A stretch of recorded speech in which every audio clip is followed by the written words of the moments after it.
بامیه این سیدی ماینکرافتی رو به من فرستاده و گفته اگه نتونی از این زندان ماینکرافتی بیرون بیای باید هر کاری که کامنت برتر گفته رو انجام بدی.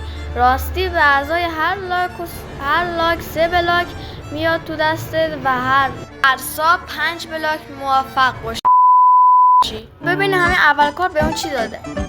یه سطل آب. فکر کنم باید کلاش کنم. آره ایزی و تمیز. بریم مرحله بعد که اینجا نیاز به لایک و سابای شما دارم، پس لطفا لایک و ساب کنید. اوه 3 نفر لایک کردن، چقدر خوب. خب بلاکمو بذارم همین. نه روبرون همینجا. خب پر ماشاءالله و بریم بعدی دقیقا روبرون باشه که بلاک اضافه هدر ندم.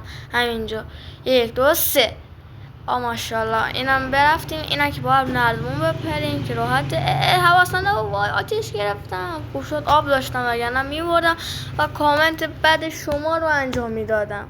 آره خدا کنه اینجا تو لابا نیافتم. برو ماشاءالله. خب حالا بریم ببین توی چیه.